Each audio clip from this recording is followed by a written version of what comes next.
तर असंख्य शासन प्रकार आहेत. राजेशाही आहे, महाजनशाही आहे, लष्करशाही आहे, पण आपण लोकशाही नावाचा शासन प्रकार शिकतो. आता लोकशाही म्हणजे नेमकं काय, तुम्हा आम्हाला सर्वांना माहीत आहे की लोकशाहीची एक फेमस व्याख्या आहे, तुम्ही वर्गामध्ये पण ऐकली असेल की लोकशाही म्हणजे लोकांनी लोकांसाठी चालवलेली आहे. ही लोकशाहीची व्याख्या. कारण लोकशाहीमध्ये सत्तेचा मूळ मालक जो आहे तो आपण लोकशाहीमध्ये मतदान करतो. मतदान आपण मतदान करतो म्हणजे नेमकं काय करतो, तर मतदान करतो म्हणजे आपला अधिकार आपण दान करतो. पण किती काळासाठी? 5 वर्षासाठी. का कायम दान करून टाकतो? मग आपण जर ज्याला दान देणार आहोत तो दान देणारा पात्र आहे की नाही, सत्पात्री आहे की, हे पाहिलं पाहिजे की नाही. कारण 5 वर्षामध्ये आपल्याला एकदा अधिकार वापरायला भेटतो. त्याचा जर योग्य वापर केला नाही तर 5 वर्ष आपल्याला तोंड ठोकत बसावं लागतं. आपण पुढाऱ्यांच्या नावाने बोटं मोडतो. पण मला सांगा, त्यांना मतदान करणारं कोण आहे? ते काही आकाशातून आलेत का? ते पंतप्रधान आकाशातून आला, मुख्यमंत्री आकाशातून आला, आमदार आकाशातून? आपणच निवडलेलं आहे ना. ते आपल्यामध्येच आहेत, आपल्यातलेच आहेत की नाही? ते आपल्यातलेच आहेत. आपणच त्यांना निवडलेलं आहे, आपणच त्यांना शिव्या पण देतो. याचा अर्थ चुकतो कोण आहे? आपला निर्णय चुकतोय ना, आपला निर्णय चुकतोय. म्हणून लोकशाहीमध्ये संविधानाचं महत्व काय? कारण संविधान अस्तित्वात येण्याच्या आधीचा भारत आणि संविधान आल्यानंतरचा भारत याच्यामध्ये खूप मोठा अंतर आहे. आता तुम्ही सर्व एवढ्या मुली इथं बसलेल्या आहेत, HR पटेल नावाचं एक महिलांसाठी एक स्वतंत्र महाविद्यालय निर्माण झालेलं आहे. ही संविधानाची कृपा आहे, हे लक्षात घ्या. काळात जेव्हा शाळा सुरू झाल्या तेव्हा वेगवेगळी कारणं सांगून स्त्रियांचे हक्क नाकारण्यात आले. यांना शिकून काय करायचे, यांना तर भाकरीच रांधायची आहे, यांना तर उष्टीच काढायची आहे, यांना तर घरातच काम करायचं आहे, मुलांना जन्म द्यायचा आहे, मग यांना कशाला शिकवायचे? माणसांनी शिकायचं पण बायांनी शिकायचं नाही. ब्रिटिश काळात सुरू झाल्या शाळा, महात्मा फुलेंनी काढल्या, सावित्रीबाई फुलेंनी काढल्या, काही लोकांनी काढल्या, पण त्यांना कायदेशीर कवच नाही. मुळात हे सर्व जे महिलांचे अधिकार आहेत, आज तुम्ही हक्काने तुमच्या बापाच्या प्रॉपर्टीत हिस्सा मागू शकता, नवऱ्याच्या प्रॉपर्टीत पण हिस्सा मागू शकता. मला कशाने मिळालं? कशाने मिळालं? हे संविधानाने मिळालं आहे. कारण मी साने गुरुजींवर PhD केली आहे. साने गुरुजी असं म्हणतात, जगातला कोणताही धर्म स्त्रीने निर्माण केलेला नाही. म्हणून जगातल्या कोणत्याही धर्मग्रंथाने स्त्रियांची बाजू घेतली असं त्यांचं वाक्य. लक्षात घ्या, जगातले सर्व धर्म फक्त आणि फक्त पुरुषांनी निर्माण केलेले आहेत. म्हणून हे सर्व धर्मग्रंथ पुरुषांच्या बाजूचे आहेत. आपल्याला समाजामध्ये मानसिकता बदलायची आहे की स्त्री आणि पुरुष समान. हे केव्हा शक्य होईल?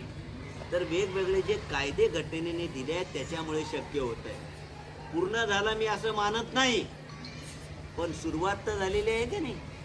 बाया शिकायला लागल्या, IAS व्हायला लागल्या, मंत्री व्हायला लागल्या, मुख्यमंत्री व्हायला लागल्या, आपल्या विरोधात अन्यायाच्या विरोधात झगडायला लागले. कारण बाया जर झगडल्या नसत्या तर कौटुंबिक हिंसाचार कायदा आला असता का? कौटुंबिक हिंसाचार कायदा आला असता का? आता समाजामध्ये पूर्वी असं म्हणायचे, नवऱ्याने मारलं काय तोडलं काय, त्याच्याच घरी राहायचं, तो देव आहे. पण कौटुंबिक हिंसाचार कायदा काय म्हणतो की जर स्त्रीवर हात उचलला, नुसता हात नाही मानसिकदृष्ट्या टोमणे मारले, वारंवार मानसिक अपमान केला, त्यांचं मनोधैर्य कमी करण्याचा प्रयत्न केला, ते सुद्धा गुन्हे कौटुंबिक हिंसाचार कायद्याखाली आहेत. तर असे जे कायदे झाले, हक्क मिळाले, याला संविधान काढले. म्हणून सर्वात पहिली गोष्ट की घटनेची गरज कशासाठी आहे, तर विशेषतः समाजामधल्या दुर्बल घटकांच्या अधिकाराच्या रक्षणासाठी. कारण अधिकाराची कोणाला गरज असते? दुर्बलांना, सबलांना नाही. सबलांकडे ताकद असते, ते शक्तीच्या जोरावर अधिकार हिसकून घेतात. पण समाजामध्ये दुर्बल कोण आहेत? महिला आहेत, SC आहेत, ST आहेत, OBC आहेत. हा दुर्बल वर्ग आहे. या दुर्बल वर्गाच्या अधिकाराला संरक्षण देण्यासाठी घटनेची गरज. म्हणून डॉक्टर बाबासाहेब आंबेडकर, घटनेचे शिल्पकार, यांनी 25 नोव्हेंबर 1949 या दिवशी एक ऐतिहासिक भाषण दिलेलं आहे.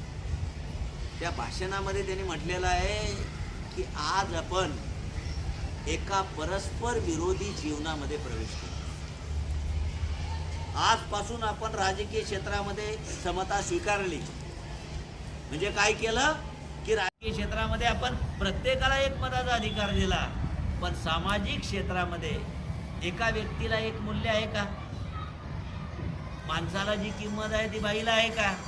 मुलाला जी किंमत आहे कुटुंबात ती मुलीला आहे का? नाही आहे. म्हणून डॉक्टर बाबासाहेब आंबेडकर यांनी असं म्हटलं की जोपर्यंत या देशामध्ये सामाजिक लोकशाही निर्माण होत नाही, तोपर्यंत या देशामध्ये खरी लोकशाही येणार नाही.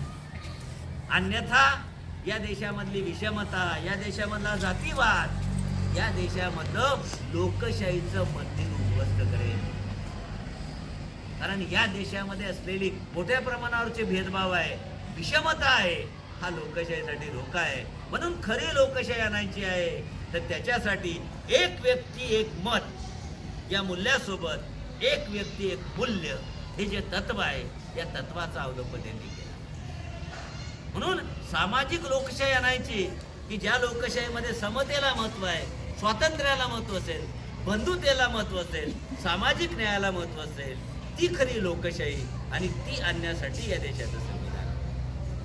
डॉक्टर बाबासाहेब आंबेडकर यांनी असं म्हटलं आहे की कोणतंही संविधान चांगलं किंवा वाईट नसतं, ते कसे आहेत त्याच्या आधारावर. तुम्ही चोरांच्या हातात जर संविधान दिलं आणि त्याला सांगणार चोरी करू नका, कसं होईल? मन आहे आपल्याकडे, चोराच्या हातात चाव्या दिल्या, चोराच्या हातात चाव्या दिल्या तर चोरी करणारच ना. संविधान जर चांगल्या लोकांच्या हातात असेल, राबवणारे लोक चांगले असतील तर देश चांगला चालेल. वाईट लोकांच्या हातात असेल तर देश वाईट पद्धतीने चालेल. म्हणून आपल्याला संविधान ज्यांच्या हातात द्यायचं, ते कोण लोक द्यायचं हे आपल्याला ठरवायचं. हे लक्षात घ्या. आपल्याला ठरवायचं आहे की याच्या चाव्या कोणाच्या हातात द्यायची, आणि हे जनतेच्या हातात आहे. म्हणून या देशामध्ये राज्यकर्ता निवडणं हे संविधानाच्या माध्यमातून. कारण या देशामध्ये संविधान आहे म्हणून रक्ताचा थेंब न सांडता आपण राज्यकर्ते बदलू शकतो. पूर्वी राजा बनण्यासाठी, शासक बनण्यासाठी अशा लढाया, मारकाट, खून, जेल असे सर्व प्रकार करावे लागायचे. मला सांगा आता काही करायची गरज आहे? काय करायचं? 5 वर्षातून एकदा मतदान आलं, फक्त एक विरोधातलं बटन दाबायचं आणि ते बी कोणाला दिसणार नाही. आपण कोणाला बटन दाबलं, सोपं आहे ना, मतदान करायचं. आता एवढा सुंदर अधिकार तुम्हाला या देशाच्या संविधानाने दिला. मला सांगा ना, भारतातल्या लोकांना कुठं मतदानाचा अधिकार होता, राज्यकर्ते निवडण्याचा अधिकार होता? हा, महिलांना तर अमेरिकेत 1920 पर्यंत मतदानाचा अधिकार नव्हता, इंग्लंडमध्ये सुद्धा नव्हता.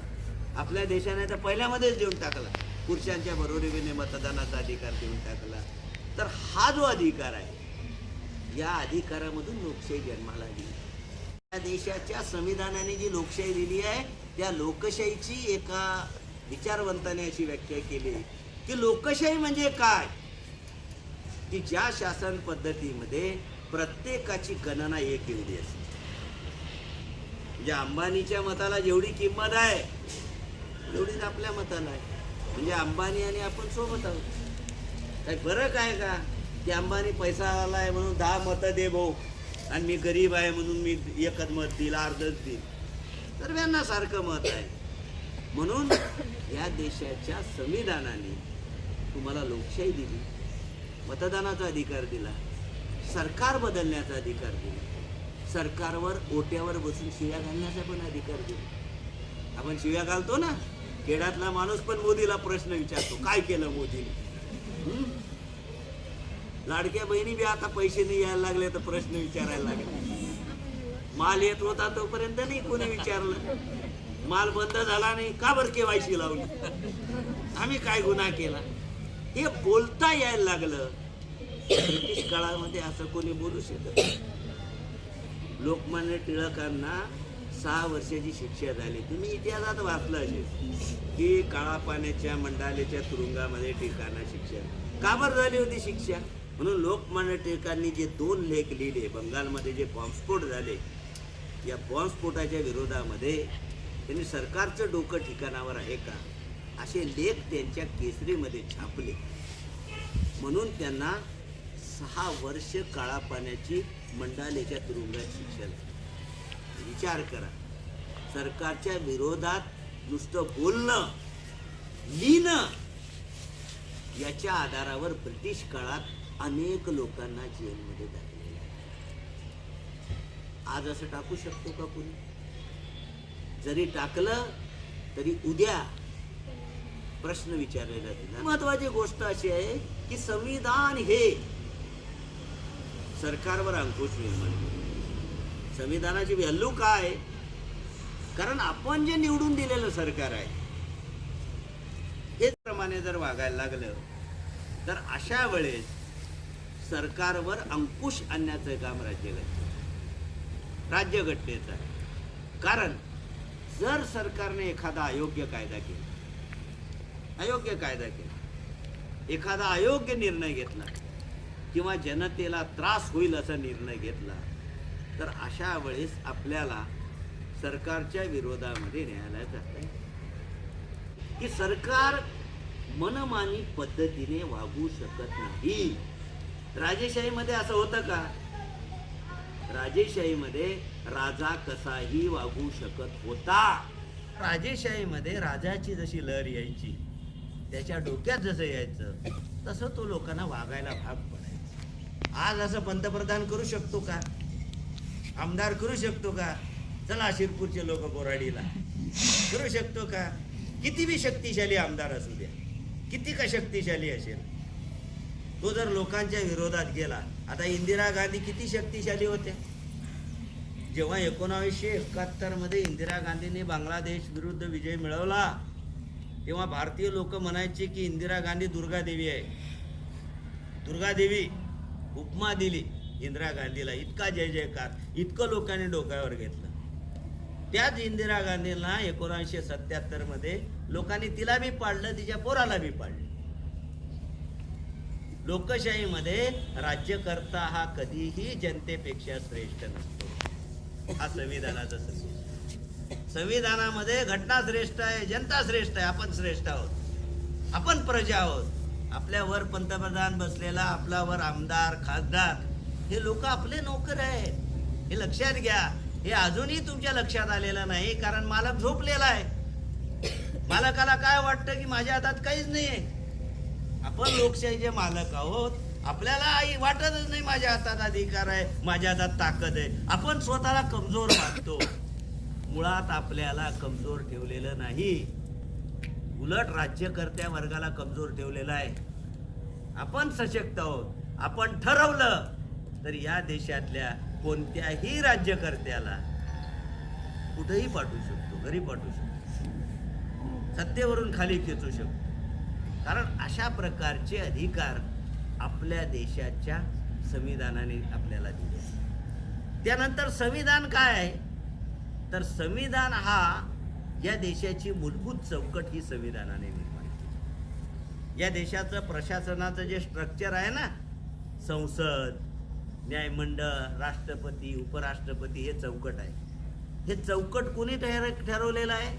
इथल्या राज्यकर्त्यांनी नाही ठरवलं, हे घटनेने ठरवलं आहे की या देशाचा प्रमुख राष्ट्रपती असेल, या देशाचा वास्तव प्रमुख पंतप्रधान असेल, या देशामध्ये मंत्रिमंडळ असतील, मंत्रिमंडळाचे अशी खाती असतील, त्यांच्याकडे असे अधिकार असतील.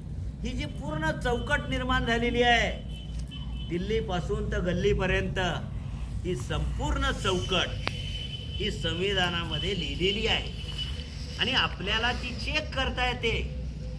आता घटनेमध्ये पंतप्रधानाला काय अधिकार दिलेले आहेत ते वापरतात की नाही, जास्त वापरतात का, त्याचा अतिरेक करतात काय, हे आपल्याला लिखित स्वरूपात चेक करता येतं. याच्या आधी अशी तरतूद होती का?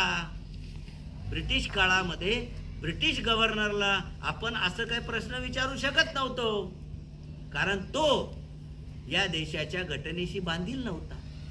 आज आपण राष्ट्रपतीला प्रश्न विचारू शकतो, पंतप्रधानाला प्रश्न विचारू शकतो, आमदाराला प्रश्न विचारू शकतो. त्या समाज व्यवस्थेचं मूल्य काय? स्वातंत्र्य, समता.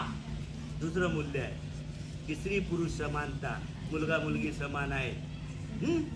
हे मूल्य, समता, सामाजिक न्याय, जे समाजामध्ये जो मागासलेला आहे त्याच्यासाठी विशेष तरतुदी. आरक्षण आलं बायांना, नगरपालिकेमध्ये अर्ध्या जागा बायांच्या आहेत. रिझर्वेशन आहे म्हणून नाईलाज म्हणून मुलींना उभं करावं लागतं, पत्नीला उभं करावं लागतं, बहिणीला उभं करावं लागतं.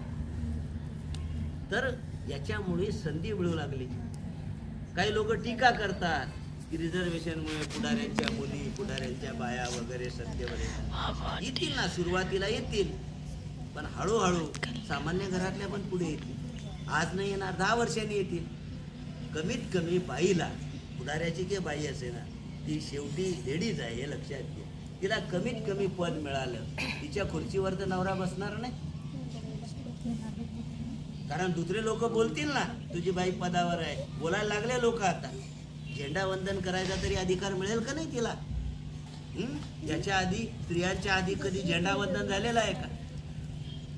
तर ही समता घटनेला, हा सामाजिक न्याय अपेक्षित आहे. म्हणजे या देशाची जी मूल्य आहेत, तुम्ही भारतीय सरनामा वाचा, त्याच्यामध्ये 5-6 अत्यंत महत्त्वाचे शब्द आहेत. त्याच्यामध्ये पहिला शब्द आहे, मी तुम्हाला सांगितलं, स्वातंत्र्य. दुसरा शब्द आहे समता, तिसरा शब्द आहे बंधुता आणि चौथा शब्द आहे न्याय. हे 4 पिलर आहेत या देशाच्या घटनेचे, या देशाच्या लोकशाही. या पिलरवर या देशाची लोकशाही. आपण सर्वांना समानता प्राप्त होईल हे बोलून, भाषणा देऊन, पुस्तकं लिहून नाही होणार. त्याच्यासाठी आपल्या सर्वांना धडपड करावी लागेल, संघर्ष करावा लागेल, स्ट्रगल करायला पुढे यावं लागेल. हळूहळू हे सुरू झालेलं आहे आपल्या देशात, पण तुम्ही जास्त प्रयत्न केला तर हे वेगाने घडू. बदललं नाही असं मी म्हणत नाही, पण त्याचा स्पीड आजही खूप कमी आहे. ज्या प्रमाणात महिलांनी समाज व्यवस्थेमध्ये, समाजाच्या अर्थकारणामध्ये, राजकारणामध्ये भाग घ्यायला पाहिजे त्या प्रमाणात नाही. जेव्हा तुम्ही हे सर्व करणार, आपोआप समाजामध्ये समता निर्माण होईल, न्याय निर्माण होईल आणि जो वर्ग सबल असतो ना त्याच्यावर अन्याय करायची हिंमत नसते. तर केव्हा बदलेल? जेव्हा आपण त्या कल्चरला सक्षम. आपल्या देशात काही वर्गांमध्ये ही कल्चर विकसित झाली आहे आणि त्याच्यासाठी आपल्याला समता, स्वातंत्र्य, न्याय याच्यासाठी घटना पाहिजे. आणि घटने ही लोकशाहीने दिलेली ही मूल्य आहे, याच्यावर आपल्या देशाची मूल्य आहे. आपल्या देशाची जी मूल्य व्यवस्था आहे ना, कशामध्येच नाही आहे. या देशाचं प्रियंबल वाचायचं काय 5च ओळीचं आहे, 5च ओळीचं आहे. 10-12 शब्द लिहिले. कदाचित FYला ज्यांना असतील त्यांना शिकवलं असेल, तेवढे शब्द फक्त डोक्यात ठेवायचे. हीच भारताची मूल्य व्यवस्था आहे, जी घटनेमध्ये सांगितलेली आहे. हीच भारताची मूल्य व्यवस्था आहे आणि याच्यावरच या देशाची इमारत उभी करायची. ही जी मूल्य सांगितली मी, समता, स्वातंत्र्य, न्याय, बंधुता, राष्ट्रीय एकात्मता, सार्वभौमत्व, गणराज्य, 10 शब्द आहेत आपल्या घटनेमध्ये, प्रस्तावनेमध्ये. त्या 10 शब्दांवर या देशाच्या संविधानाची, या देशाच्या लोकशाहीची इमारत होती. हे जेव्हा प्रत्यक्षामध्ये येतील तेव्हा खऱ्या अर्थाने या देशात संविधान लागू झालं, या देशात खरी लोकशाही असं मानता येईल.